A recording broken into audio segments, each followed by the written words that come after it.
Good morning అండి. నేను doctor విజయలక్ష్మిని 49 Kukatpally branch consultant మాట్లాడుతున్నాను.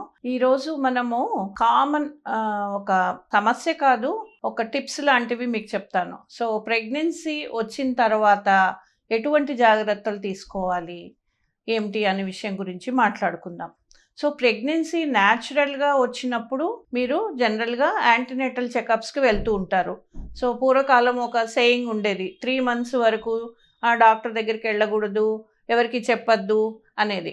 అంటే అప్పట్లో అలా ఉండేది, కానీ ఇప్పుడు అంత అవసరం లేదండి. ప్రెగ్నెన్సీ కన్ఫర్మ్ అయిన తర్వాత ఒక్కసారి మీరు తప్పనిసరిగా డాక్టర్ దగ్గరికి వెళ్ళి ఈ ప్రెగ్నెన్సీ గర్భసంచిలోనే ఉందా, గ్రోత్ ఎలా ఉంది, కన్ఫర్మేషన్ అనేది తీసుకోవాలి. ఎందుకంటే మీరు ఇంటి దగ్గర యూరిన్ టెస్ట్ తీసుకుంటారు, యూరిన్ టెస్ట్ పాజిటివ్ ఉంటుంది.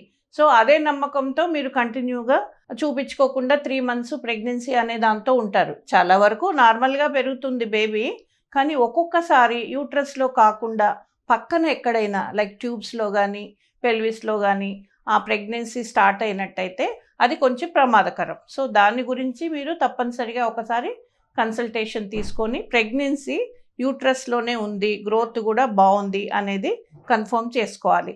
సో దాని తర్వాత న్యాచురల్ ప్రెగ్నెన్సీకి పెద్దగా సపోర్టింగ్ మెడిసిన్స్ అవసరం ఏమి ఉండవు. వైటమిన్స్ లాంటి ఫోలిక్ యాసిడ్ అనేది ఒకటి కంపల్సరీగా వేసుకోవాలి. ఎందుకంటే చైల్డ్ యొక్క న్యూరల్ సిస్టమ్ అంటే బ్రెయిన్, నర్వస్ సిస్టము డెవలప్ కావడానికి ఫోలిక్ యాసిడ్ అనేది చాలా ఇంపార్టెంట్.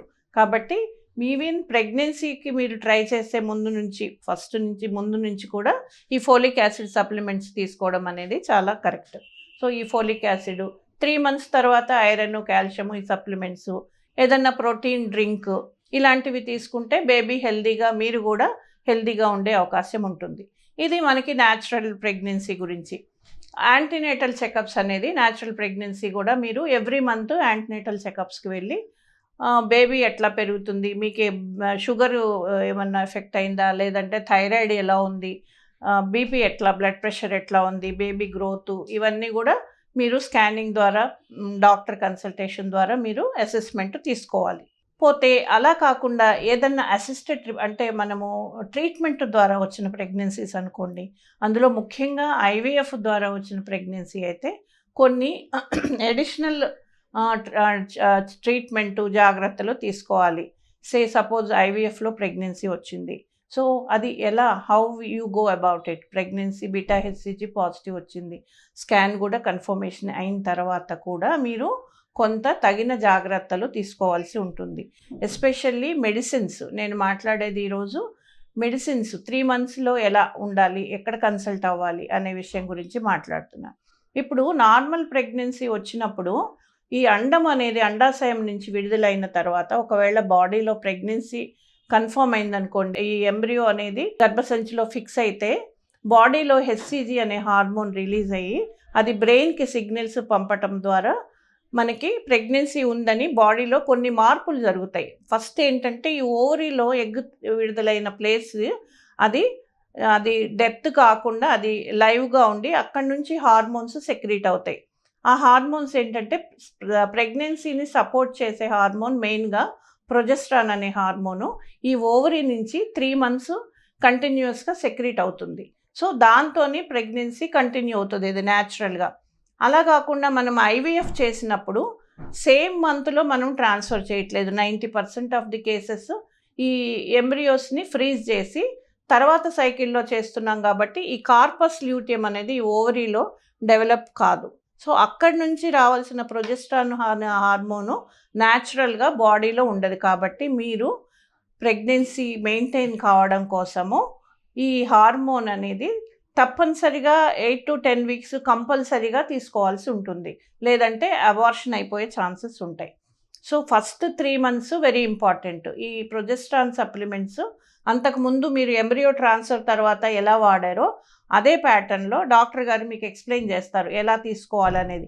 అది కంపల్సరీగా మీరు తీసుకోవాల్సి ఉంటుంది.